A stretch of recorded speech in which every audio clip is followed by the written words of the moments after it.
মোদিজি তো ভুল করেছে, এগুলো সব ভুল, তাই না? 370 ধারা তুলেছে, ভুল। 82 কোটি মানুষকে মুখের খাদ্য দিয়ে বাঁচিয়ে রেখেছে, অন্যায় করেছে। 140 কোটি মানুষের মুখের মাস্ক খুলে তাদের ডবল ডবল ভ্যাকসিনের ব্যবস্থা করেছে, অন্যায় করেছে। এখনো 29 সাল পর্যন্ত বিনা পয়সায় গরিব মানুষের গরিব কল্যাণ কেন্দ্রে প্রকল্পের দ্বারায় তাদের বাঁচিয়ে রাখছে, অন্যায় করেছে, তাই না? ভীষণ অন্যায় করেছে। 3 তালাক বিল পাশ করেছে মুসলিম মায়েদের হৃদয়ের ব্যথাকে অপনোদন করার জন্য, অন্যায় করেছে, তাই না? এগুলো সব অন্যায়। পাকিস্তানের মধ্যে গিয়ে তাদের যে সেই উগ্রপন্থীদের ঘাঁটিগুলো ধ্বংস করেছে, সার্জিক্যাল স্ট্রাইক করেছে, অন্যায় করেছে, তাই না? ভীষণ অন্যায় করেছে এই কাজগুলো। নমস্কার। বিশেষ কারণে আজ আমি আপনাদের সামনে হাজির হলাম।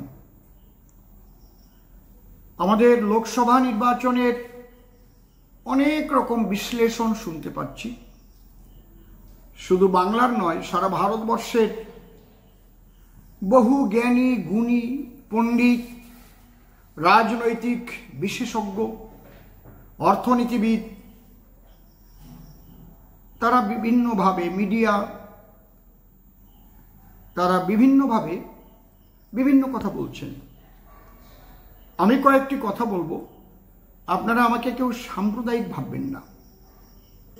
লোকসভা ভোটের বিশ্লেষণ, আমি হেরেছি বা দিলীপ দা হেরেছেন বা অগ্নিমিত্রাদি হেরেছেন, আমি তাকে মা বলে ডাকি, যদিও মা অগ্নিমিত্রা হেরেছেন, অনেকে বড় বড় রথী মহারথীরা হেরেছেন, 2 জন মন্ত্রী হেরেছেন।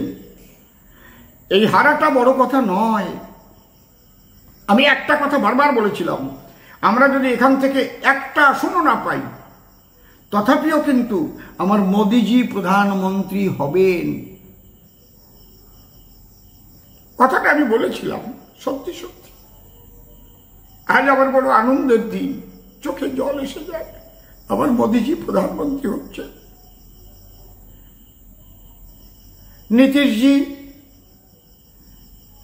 আরো যারা রয়েছেন তার সঙ্গে এনডিএ, সেই এনডিএ ছাড়াও কিন্তু 7 জন যারা নির্দল থেকে জিতেছেন, তারাও সাপোর্ট করে এখন 300 হয়ে গেছে। দেখবেন আপনারা 6 মাস যেতে যেতে ওটা 350 চলে যাবে।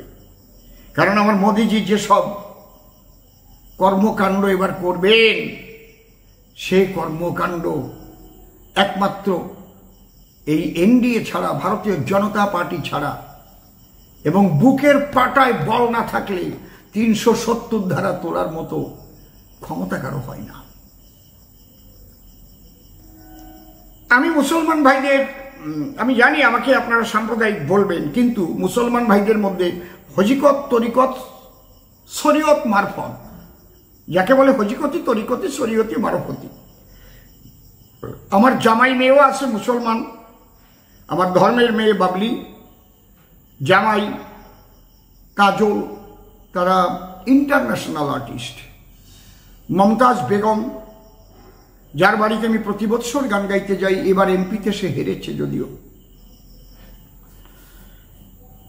মারফতি মতের মুসলমানরা আমার খুব ক্লোজ এবং আত্মার জগতের অত্যন্ত আপনজন। তারা কিন্তু শরীয়তি মতের মুসলমানদের থেকে অত্যাচারিত।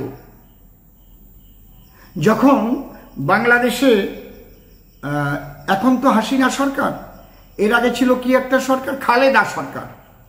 খালেদা সরকার থাকাকালীন ওদের গান বন্ধ করে দিয়েছিল, ওরা গান গাইতে পারতো না। গান হচ্ছে গুনাহ, এইটা হচ্ছে শরীয়তি মত। তাহলে শরীয়তি আর মারফতি, আমি যাদের কথা বলছি এটা হচ্ছে শরীয়তি মতের মুসলমানদের কথা। আমার মহাপ্রাণ যোগেন্দ্রনাথ মণ্ডল, তিনি ভেবেছিলেন যে পুরো বাংলাটা এক থাকুক, হিন্দু মুসলমান একত্রিত অবস্থায় আমরা বসবাস করব। কারণ আমরা তো উদারপন্থী, আমাদের সনাতন ধর্মের মানুষ, আমরা উদার। যার যার ধর্ম শেষে করবে, রাজনীতি আলাদা থাকবে, এতে অসুবিধাটা কি? যে যে ধর্ম পালন করুক না, তারা হজ করবে, জাকাত করবে, নামাজ করবে, রোজা করবে, আমরা পূজা করব, কীর্তন করব। আগে যেমন ছিল সেই গানটা মনে পড়ে না? সেই যে গান, ওই যে একদিন কি যেন গানটা, আগে কি সুন্দর দিন কাটাইতাম, আগে কি সুন্দর দিন কাটাইতাম, হায়রে আগে কি সুন্দর দিন কাটাইতাম। আহা, মুসলমান ভাইরা আমাদের গান শুনতে আসতেন। তখন অবশ্য এইসব বাংলায় তো 700 বছর আগে কোনো মুসলমান ছিল না। আক্কাচালি মণ্ডল, হায়দার আলী বিশ্বাস, হান্নান আলী সরকার, আক্কার চৌধুরী, এরা সব হিন্দু থেকে মুসলমান হয়েছে। এই জন্যে তখন এদের মধ্যে সেই যে একটা হেরিডিটি যেটাকে বলে, সংস্কৃতির একটা প্রবহমান ধারা, তখন কিন্তু এর সঙ্গে অঙ্গাঙ্গিভাবে জড়িত ছিল। আস্তে আস্তে আস্তে আস্তে যত প্রজন্ম কেটেছে এবং মাদ্রাসাগুলোতে তাদের হিংসা শিক্ষা দেওয়া হয়েছে, সেই শিক্ষায় বাচ্চা থেকে হিংসুক হয়ে উঠেছে। একমাত্র মুসলমান ব্যতিরিকে কাউকে তোমরা বন্ধু বলিয়া মানিয়া লইবে না, আর সব কাফের। হে মুসলমানগণ, অমুসলমানদের যেখানে পাইবে সেখানে বন্দী করিবে, নির্মমভাবে হত্যা করিবে। আমার কাছে কোরআন আছে, আমি কোরআন থেকে বলছি, আয়াত নম্বর, সূরা নম্বর দিয়ে বলে দেব। এবার কথা হচ্ছে, ভারতবর্ষে মুসলমান কত পার্সেন্ট? কতদিন আপনারা রাজত্ব করবেন? মাননীয় মুখ্যমন্ত্রী আমার বিশ্বপ্রিয় মোদিজি, কংগ্রেস বলুন, সিপিএম বলুন, তৃণমূল বলুন, বিজেপি বলুন, যাই বলুন না কেন, কতদিন আপনারা রাজত্ব করতে পারবেন? আমার মহাপ্রাণ যোগেন্দ্রনাথ মণ্ডল তারপরও ভেবেছিলেন বাংলা যখন ভাগ হয়েছে আমরা মুসলমানদের সঙ্গে একত্রিত অবস্থায় ওপার বাংলায় থাকব। তিনি কিন্তু কখনো ভাবতে পারেননি তার সঙ্গে এত বড় বেইমানি হবে। পরবর্তীতে তিনি যখন শুনতে পেলেন তাকে খুন করার চক্রান্ত হয়েছে, তিনি করাচি থেকে প্লেনে পালিয়ে ভারতে এসে আশ্রয় নিয়েছিলেন 1950 সালে। চোখে জল এসে যায় আমার। মানুষটি এত ভালো ছিলেন, তিনি কিন্তু ভেবেছিলেন আমরা বাংলাভাষী, একসঙ্গে মিলেমিশে থাকব। তিনি কখনো ভাবেন নাই যে শরীয়তি মুসলমান যারা কখনো হিন্দুদের আপন হতে পারে না। তারা মানবতী মতের মুসলমান আর হিন্দু, এদের মধ্যে নাই কোনো ব্যবধান। আমি অসীম সরকার ব্যক্তিগতভাবে আমার যে ধর্মীয় চেতনা আমি পেয়েছি, বাবা হরিচাঁদ, গুরুচাঁদ, শ্রী ঠাকুর, ভবা পাগলা, কারণ গোলক পাগল, মহানন্দ পাগল, হীরামন পাগল, পাগল খুঁজতে খুঁজতে আমি পাগল পেয়েছিলাম। কিন্তু মহাপ্রাণ যোগেন্দ্রনাথ মণ্ডল ধাক্কা খেয়েছিলেন, তার সঙ্গে বেইমানি করা হয়েছিল। তাই অনেকে তখন তাকে খারাপও বলেছে। আমার ঠাকুরদাদাই বলতেন, আমরা যোগেন মণ্ডল বলতাম না, আমরা একটা কটু কথা বলতাম, সে কথাটা আমি বলবো না। কিন্তু আমি বুঝি তিনি তার হৃদয়, তিনি কি চেয়েছিলেন তা আমি বুঝি। তাহলে আমাদের আর ঘর ছাড়া লাগতো না, 14 পুরুষের ভিটা বাড়ি ছাড়া লাগতো না। তিনি ভেবেছিলেন এই মানুষগুলো কোথায় যাবে, তাদের কি হবে, আমরা যদি হিন্দু মুসলমান একসঙ্গে বসবাস করতে পারি, এটাই ভেবেছিলেন। আমি ছোট্ট একটা প্রতিবেদন আপনাদের কাছে পড়ছি, এখান থেকে যার যা বোঝার আপনারা বুঝে নেবেন। কে হারছে, কে জিতছে, ভবিষ্যৎ কি। আপনারা বিজেপিকে ভোট দেবেন না তৃণমূলকে ভোট দেবেন না কংগ্রেসকে ভোট দেবেন, ভোটাধিকার আপনার। আপনি ভোট দিয়ে হারিয়ে দিয়েছেন, চলে এসেছি। গুনতে দেননি, কিছু বলতে পারিনি, হার মাদ্রা। 5 রাউন্ড বাকি থাকতে 1 ফোঁটা জল আমাদের কাউন্টিং এজেন্টদের দেওয়া হয়নি। কথা হয়েছিল ওখানে কোনো খাবার ঢুকবে না, কেউ খাবার খাবে না, গভর্নমেন্ট যে চা বিস্কুটের ব্যবস্থা করবে তাই খেয়ে কাউন্ট করতে হবে। কিন্তু সেই গভর্নমেন্ট অফিসারদের জন্য, তৃণমূল এজেন্টদের জন্য চিকেন বিরিয়ানি সেখানে ব্যবস্থা হলো। বাইরের থেকে অনেক লোক ঢুকে গেল, আর আমাদের এজেন্টগুলোকে, বিজেপির এজেন্টগুলোকে এক ফোঁটা জল পর্যন্ত দেওয়া হয় না। যাজ্ঞে সে কথা আজকের হারার কথা নয়। যেটা বলছি, যদি হিন্দু সম্প্রদায়, সনাতনী সম্প্রদায় যারা আছেন সারা ভারতবর্ষের, সারা পৃথিবীর, আমার কথাগুলো আপনারা শুনুন। যে প্রতিবেদনটা পড়ছি, আমি আর কিচ্ছু বলবো না, আপনারা ভাববেন আপনাদের ভবিষ্যতে কি করা উচিত, বাংলাটা কোন দিকে চলে যাচ্ছে। আজকে যেখানে মারামারি হচ্ছে সেখানে মুসলমান ভাইরা গিয়ে আমাদের মারছে, ঘর ভাঙছে, নারী নিয়ে টানাটানি করছে, আগুন জ্বালিয়ে দিচ্ছে, লুট করছে। তারা তৃণমূল করে আর হিন্দুগুলো বিজেপি করে, তাই তো? চোখের জল দিয়ে বকপুর থেকে, আমার বকপুর অঞ্চল থেকে নপাড়া গ্রামের মায়েরা, বাবারা সব ঘর বাড়ি ছেড়ে মাঠের মধ্যে থেকে আমাকে ফোন করছে। থানায় জানিয়ে দেওয়া হয়েছে তারা ঘর বাড়ি ভাঙবে। এর মধ্যে হিন্দুদের তো যোগাযোগ রয়েছেই। এইবার আমি পড়ছি আমার প্রতিবেদনটা। এটা শুনে যদি আপনার ভালো লাগে তাহলে আপনার বিবেকের কাছে জিজ্ঞেস করবেন আপনার কি করা উচিত। 24 সাল তো চলে গেল, 26 সাল আসছে, আবার 29 সাল আসবে। ভবিষ্যতে বিজেপি থাকবে না, টিএমসি থাকবে না, কংগ্রেস থাকবে না, বামফ্রন্টও থাকবে না। ইসলাম ভারতের দ্বিতীয় বৃহত্তম ধর্ম। আমি আর সংখ্যালঘু মুসলমানদের বলতে পারি না, দ্বিতীয় সংখ্যা গুরু বলুন। তাহলে দ্বিতীয় সংখ্যাগুরু, প্রথম সংখ্যাগুরু হতে কিন্তু সময় খুব বেশি লাগবে না।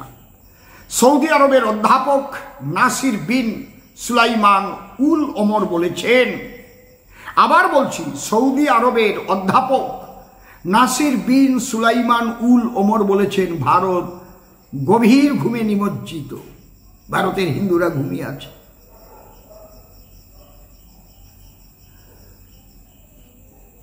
ইসলাম দ্রুত বৃদ্ধি পাচ্ছে। ইরাক, ইরান, পারস্য সব নিয়েছিল আগে ভারতবর্ষ, কেটে কেটে কেটে কেটে কেটে কেটে ইসলাম রাষ্ট্র হতে হতে এখন এইটুকু আছে।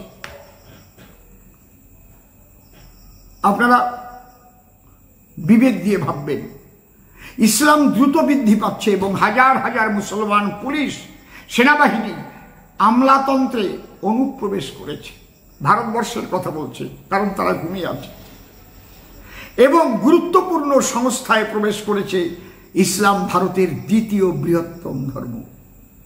আপনারা দেখবেন আমার দিদিমণি পুলিশে যত নিয়েছে, আমি চার্টটা দেখেছিলাম, তার 90% মুসলমানদের নিয়েছে। আজ ভারতও বিলুপ্তির দ্বার প্রান্তে। ভারতকে ওই ভারত নাম থেকে বিলুপ্তি করবে।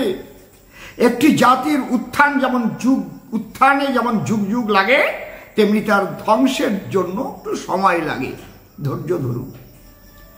ভারত রাতারাতি শেষ হবে না, এটি ধীরে ধীরে অপসারণ করা হবে। আমরা মুসলমান হিসেবে এটাকে অত্যন্ত গুরুত্বের সাথে অনুসরণ করি। ভারত অবশ্যই ধ্বংস হবে।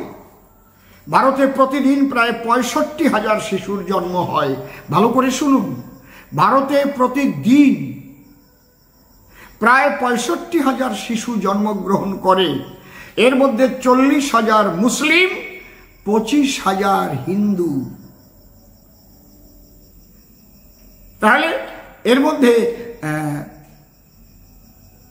ভারতে 65,000 শিশু জন্মগ্রহণ করে, 40,000 মুসলিম আর 25,000 হিন্দু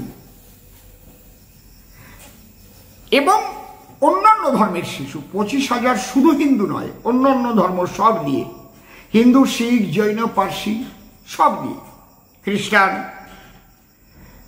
তাহলে প্রতিদিন কিন্তু 15,000 করে বাড়ছে, হিসেব করবেন। অর্থাৎ জন্মহার মুসলমানদের মোট জনসংখ্যায় প্রায় 20% আমরা হিসেবে পাচ্ছি, সরকারি হিসেবে। এখন জন্ম নেওয়া শিশুদের মধ্যে মুসলমানরা সংখ্যাগরিষ্ঠ এবং হিন্দুরা সংখ্যালঘু। এই হারে 2050 সালের মধ্যে মুসলমানরা ভারতের সংখ্যাগরিষ্ঠ হবে। কি সুন্দর হিসেব! এ তো অঙ্কের হিসেব বাবা, এতে সাম্প্রদায়িকতার কি আছে? তবে আপনি মনে রাখবেন, আপনার সন্তান, আপনার নাতিপুতিকে কোথায় রেখে যাচ্ছেন? 500 টাকা, 1000 টাকার লোভে আপনি কি করছেন এটা আপনি ভাববেন। কাকে হারাচ্ছেন, কাকে জেতাচ্ছেন? ভারতকে মুসলিম দেশ হতে কেউ বাধা দেবে না এবং ভারত অবিলম্বে দাঙ্গার আগুনে পুড়ে যাবে। আমরা মুসলমানরা হিন্দুদের মেরে শেষ করে দেব। কথাটা কে বলছে? আমি তার নামটি বলেছি, সৌদি আরবের অধ্যাপক নাসির বিন সুলাইমান উল ওমর বলেছেন। এবং একথা তিনি শুধু বলেছেন তা নয়, আমি বহু মুসলমান ভাইদের যে মজলিস হয়, মজমা হয়, ওদের সেখানে আমি দাঁড়িয়ে দাঁড়িয়ে শুনেছি। আমি বহু মুসলমান ভাইদের সোশ্যাল মিডিয়ায় তাদের যে ওয়াজ করা শুনেছি, তার মধ্যেও তারা বলেছে ঠিক এই ধরনের কথাই বলেছে। আজ সরকারি পরিসংখ্যান অনুসারে মুসলমানরা জনসংখ্যার প্রায় 20%, কিন্তু বাস্তবে তারা 25% ছাড়িয়ে গেছে। কিন্তু তারা সবার নাম নথিভুক্ত করে না।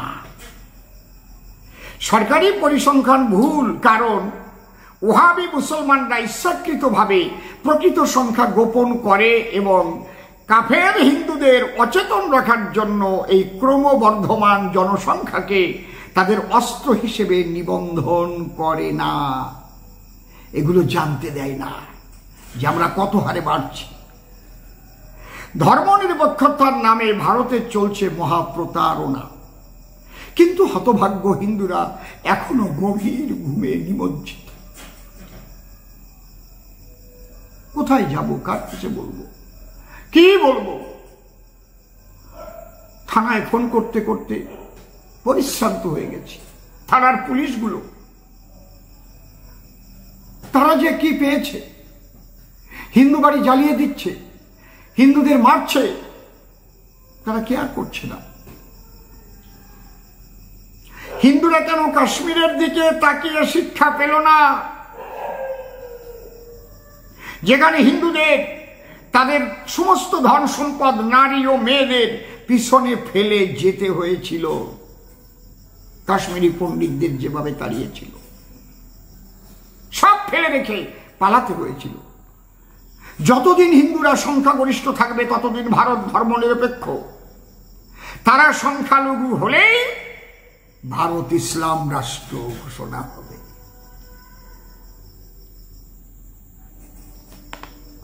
এটা সবাই মনে রাখবেন। এই বোকা হিন্দুরা পাকিস্তান ও বাংলাদেশের কাফেরদের পরিসংখ্যান থেকেও বোঝে না যে ওখানে কত পার্সেন্ট হিন্দু আগে ছিল, এখন কত পার্সেন্টে দাঁড়িয়েছে। কারণ যখনই ইসলাম রাষ্ট্র হবে, হয় মুসলমান হও, না হয় কোতল, এখান থেকে ভাগো, মেরে দেবে। হিন্দু কখনো কথা বলবে না, নীরব থাকবে, উচ্চ নৈতিক অবস্থান গ্রহণ করবে, সুতরাং তার ভাগ্য অবশ্যই ডুববে। হ্যাঁ, অসীম সরকারকে হারাতে হবে, দিলীপ ঘোষকে হারাতে হবে, অগ্নিমিত্র পলকে হারাতে হবে, নিশীথ প্রামাণিককে হারাতে হবে, সুভাষ সরকারকে হারাতে হবে, অনির্বাণ গাঙ্গুলিকে হারাতে হবে, রেখা পাত্রকে হারাতে হবে। হারাও না। তুমি কাকে হারাচ্ছ? নিজে হারছ। ওরে ঘুমন্ত হিন্দু, নিজে হারছ। হিন্দু কখনো কথা বলবে না, নীরব থাকবে, উচ্চ নৈতিক অবস্থান গ্রহণ করবে, সুতরাং তার ভাগ্য অবশ্যই ভবিষ্যতে এক মহাসাগরে নিমজ্জিত হবে। যদি এখনো তাদের জ্ঞানের আলো না ফোটে, 24 সালেও যদি তারা জেগে না ওঠে। এত শক্তি তাদের হাতে দিয়ে দিয়েছে বাবা সাহেব আম্বেদকর, ভোটাধিকার। আরে তোমরা মার খাচ্ছ। আমি তো কাল থেকে বলে আসছি, তোমরা গ্রামে গ্রামে মিটিং করে 100টা যুবক ছেলেকে তৈরি করো, প্রয়োজনে অস্ত্র শস্ত্র জোগাড় করো, মা বোনদের ইজ্জত নিতে এলে, ঘর বাড়ি ভাঙতে এলে, জীবন নাশ করতে এলে, তোমাদের একটাকে মারলে ওদের 10টাকে মারো। বলেছি তো আমি, হ্যাঁ আমি অসীম সরকার বলেছি, অ্যারেস্ট করবেন, করুন না। আমি কোনো অন্যায় কথা বলছি না, পড়ে পড়ে মার খেতে আমি রাজি না। সন্দেশখালীর মায়েরা পথে নেমেছিল, কি অপরাধ করেছিল, আজ তাদের উপর ভোটের থেকেই অত্যাচার আরম্ভ হয়েছে। মা রেখা হেরে যাবার পরে সন্দেশখালীর মায়েরা বিপন্ন এই হিন্দুদের জন্য, কারণ ওদের আশকারা দেওয়া হয়েছে। পাকিস্তান ও বাংলাদেশ নাকি কাশ্মীর, উদাহরণস্বরূপ হিন্দুরা নিশ্চিতভাবে শেষ হয়ে যাবে। আপনারা জাগবেন না শেষ হবেন, এটা আমার শেষ কথা। আমি আর রাজনীতি নাও করতে পারি, কিসের রাজনীতি করব? হিন্দুদের মধ্যে যদি হিন্দুত্ব বোধ না জাগে, আমি কাদের নিয়ে রাজনীতি করব? তবে এ কথাও বলতে বাধ্য হচ্ছি, হিন্দুদের মধ্যে যে 4টি বর্ণ রয়েছে, আমি উচ্চ নেতৃত্বের কাছে প্রার্থনা করছি। আমি 11 সালের সেন্সাস রিপোর্ট দেখেছি, সেখানে তপশিলি, আদিবাসী, SC STদের হিন্দুর মধ্যে নথিভুক্ত করা নেই। আপনারা এখনো জাগ্রত হন। আপনারা কাচের ঘরে থাকবেন, লড়াই কিন্তু করবে এই সব মানুষ। এখনো দলিত, পতিত, লাঞ্ছিত, বঞ্চিত সমাজের মানুষকে আপনারা সম্মান দিতে শিখুন, যেভাবে বিজেপি সম্মান দিচ্ছে মা দ্রৌপদী মুর্মুকে রাষ্ট্রপতির আসনে বসিয়েছে। সব জায়গায় এখনো আমি দেখেছি যাদের গলায় পইতে থাকে তারা একটু আর চোখে দেখে। বর্ধমানের বিভিন্ন মন্দিরে আমাকে ঠাকুরকে স্পর্শ করতে দেয়নি। হরিণঘাটা দাঁড়িয়েছিলাম, বিরোহিতে একটা মন্দিরে আমাকে ঢুকতে দেয়নি, কারণ আমি নরশূদ্র, আমি হিন্দু না। তোমার গলায় পইতা আছে বলেই তুমি ওখানে শুধু ওই ঘরটার মধ্যে থাকবে আর তার চরণে স্পর্শ করতে পারবে, মায়ের চরণ। আমি পারবো না। এই বোধ থেকে বেরিয়ে আসুন, তাই নাহলে ঐক্য কোনোদিন আসবে না। ভবিষ্যৎ অন্ধকার, মন্দির ভেঙে চুরমার হয়ে যাবে, মূর্তি ভেঙে চুরমার করে দেবে। ওই মন্দির হবে এক সময় পায়খানা। পরিষ্কার বলছি, এখনো জেগে উঠুন। আমার কথা সবার ভালো নাও লাগতে পারে, কিন্তু যা বলে যাচ্ছি এটা মিডিয়াতে ধরা থাকবে। একদিন আমার পরবর্তী প্রজন্ম বলবে, না অসীম সরকার কথাগুলো বলেছিল, আমার সমাজের মানুষ জানেনি, আমি হেরেছি, তাতে কি হয়েছে? ওটা তো হারা সিট রে বাবা, আমাকে যেভাবে হারিয়েছে সেটা আমি জানি। আমি সমগ্র হিন্দু জাতির হার দেখছি। কেরালা, বাংলা, উত্তরপ্রদেশ, হায়দ্রাবাদ এবং অন্যান্য রাজ্যের মুসলিম সংখ্যাগরিষ্ঠ এলাকা বিবেচনা করুন। আমাদের হাকিম সাহেব তিনি বলতে পারেন কলকাতাকে মিনি পাকিস্তান করব। তিনি বলতে পারেন আর 20 বৎসরের মধ্যে এখানে ভাষা হয়ে যাবে কলকাতার উর্দু। ভাবুন না, আপনার শহরের মুসলিম জনগোষ্ঠীর কোনো এলাকায় যাবেন না, আপনি হয়তো তাদের অপলক দৃষ্টির মাঝে আপনার নিঃশ্বাস আটকে আছে। এছাড়া জাম্বিয়া ও মালয়েশিয়ার মতো দেশগুলো উদাহরণ আপনারা একটু দেখুন। মুসলিম সংখ্যাগরিষ্ঠের আগমনের সাথে সাথে এই ধর্মনিরপেক্ষ দেশগুলিকে ইসলামী দেশ ঘোষণা করা হয়েছে। লন্ডন, সুইডেন, ফ্রান্স এবং নরওয়ের মতো দেশে প্রতিদিন সহিংসতা ঘটে চলেছে। আপনি কি কখনো ভেবে দেখেছেন কেন এমন হচ্ছে? কে করছে, কি উদ্দেশ্যে করছে? আপনি ভুলে গেলেন 1946 সালের ক্যালকাটা ক্লিক? ভুলে গেলেন সেই সুরাবুদ্দিন? 16ই আগস্ট সেই 16ই আগস্টের কথা ভুলে গেছেন। আমি অবাক হয়ে যাই, আমাদের বাংলার দিদিমণি সেই 16ই আগস্টকে খেলা হবে দিন বলে ঘোষণা করেছে। উনি কি চাইছেন? উনি কি আবার হিন্দুদের কুচি কুচি করতে চাইছেন? সেই 16ই আগস্টকে আবার মুসলমান ভাইদের মধ্যে জাগ্রত করে তুলতে চাইছেন?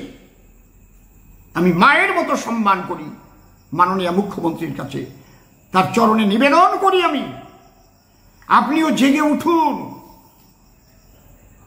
এগুলো করবেন না শুধু একটু গদির লোভে। গদি আপনাকে এরাই দেবে। মানুষের মধ্যে এমন আতঙ্ক সৃষ্টি করা এবং তাদের হৃদয়ে কথা বলার সাহস না দিয়ে ভয় জাগানো শান্তি রক্ষার কৌশলের অংশ। তুমি কি বোঝো না তারা নামাজের নামে দিনে 5 বার মসজিদে জড়ো হয়ে তোমার বিরুদ্ধে ষড়যন্ত্র করছে? তারা প্রতিজ্ঞা নেয় এবং প্রতিজ্ঞা নিয়ে বলে আপনাকে দিনে 5 বার শেষ করার সিদ্ধান্ত নেয় তারা। একজন হিন্দু মারা গেলে ওরা কি বলে, আর একজন মুসলমান মারা গেলে ওরা কি বলে? ওদের কাছে, মৌলবীর কাছে জেনে নেবেন। হিন্দুদের বলে ওরা জাহান্নামে যাক। বুঝতে পারছেন? কে হিন্দু আর কে মুসলমান রে? হিন্দু মুসলমান হয়ে কেউ জন্মে নাকি? ধর্ম আমরা পালন করব। ধর্ম তো এক সনাতন, এই মহাবিশ্ব জুড়ে এক শক্তি, পরম ব্রহ্ম শক্তি। তাকে কেউ আল্লাহ বলে, গড বলে, কালী বলে, হরি বলে, যা বলুক না কেন, সে একটা সুপ্রিম পাওয়ার। তাকে জানবার জন্য বিভিন্ন মত পথ হতে পারে, আর ধর্মের নামে এই হিংসা।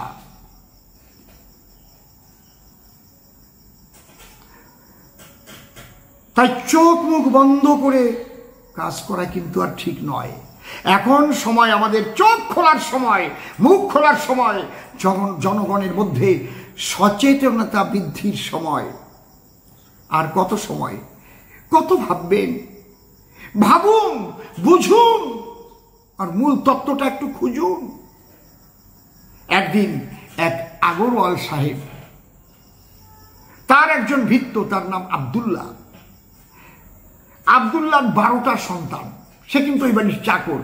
আর আগরওয়াল সাহেব তার মাত্র 2টো সন্তান। আগরওয়াল সাহেব জিজ্ঞেস করলেন, এ আব্দুল্লাহ, আমার মাত্র 2 সন্তান, 2টি পুত্র, আর তুই 12টি সন্তান, ক টাকা বেতন পাস রে? কিভাবে চালাস রে? বলছে, বাবু আপনি বুঝবেন না বাবু। কেন? আমাদের মৌলবীরা বলে দিয়েছে যত পারবে সন্তান জন্মাবে। ওই যে বাবুর বাড়ি তুমি এখন কাজ করছো, ওই বাবু যে দোকানপাট, বাড়ি ঘর, যত কিছু প্রাসাদ তৈরি করছে, তাহলে তোমার যদি 12টা সন্তান হয়, আর ওর তোমার তো 2টো সন্তান, তোমার 12টা সন্তান, একদিন ওদের আবার প্রচুর সন্তান হবে, ওই দোকানপাট, বাড়ি ঘর সব একদিন তুমি দখল করে নিতে পারবে। এই জন্য বাবু আপনি আমার চিন্তা করবেন না বাবু, আপনি আপনার চিন্তা করবেন। এগুলো কে রক্ষা করবে? আপনার তো 2টো সন্তান আছে। আমার মোদিজিকে খর্ব করার জন্য ইন্টারন্যাশনাল ইসলামিক যে সংগঠন, তারা ষড়যন্ত্র করেছে। হ্যাঁ, এবার প্রথম চাইব হাম দো হামারা দো। 2টোর বেশি সন্তান ভারতবর্ষে কারো হবে না। সে হিন্দু হোক, মুসলিম হোক, খ্রিস্টান হোক, শিখ হোক, জৈন হোক, পার্সি হোক। তার একটা সন্তান বেশি হলে ওই সংসারে কারো চাকরি থাকলে চাকরি চলে যাবে, তাদের ভোটের কার্ড চলে যাবে, আধার কার্ড চলে যাবে, কিচ্ছু থাকবে না তার। এটা করা হোক, এটাই করা হোক। কেন? কেন আগরওয়াল বাবুর 2টো সন্তান আর তার ভৃত্য সন্তান বাড়িয়ে চলেছে একদিন ভারতবর্ষকে গ্রাস করবার জন্য? বুঝতে পারছো না এখন?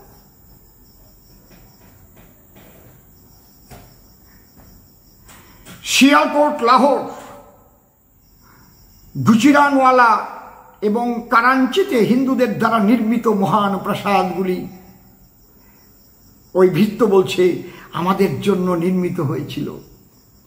এমনকি স্বাধীন ভারতে ও কাশ্মীরি হিন্দুরা আমাদের জন্য বিশাল অট্টালিকা তৈরি করেছিল এবং শেষ পর্যন্ত আমরা সেগুলি দখল করেছিলাম। আপনাকে আমার জন্য চিন্তা করতে হবে না, আপনার সব কিছু একদিন আমার হবে। আজ যদি মোদিজি 370 ধারা না তুলে দিতেন, কাশ্মীরি পণ্ডিতরা কি ঘরে ফিরতে পারত? আজ আপনিও কাশ্মীরে জমি কিনতে পারেন, ভারতীয় পতাকা উঠছে। মোদিজি তো ভুল করেছে, এগুলো সব ভুল, তাই না? 370 ধারা তুলেছে, ভুল। 82 কোটি মানুষকে মুখের খাদ্য দিয়ে বাঁচিয়ে রেখেছে, অন্যায় করেছে। 140 কোটি মানুষের মুখের মাস্ক খুলে তাদের ডবল ভ্যাকসিনের ব্যবস্থা করেছে, অন্যায় করেছে। এখনো 29 সাল পর্যন্ত বিনে পয়সায় গরিব মানুষের গরিব কল্যাণ কেন্দ্রে প্রকল্পের দ্বারায় তাদের বাঁচিয়ে রাখছে, অন্যায় করেছে, তাই না? ভীষণ অন্যায় করেছে।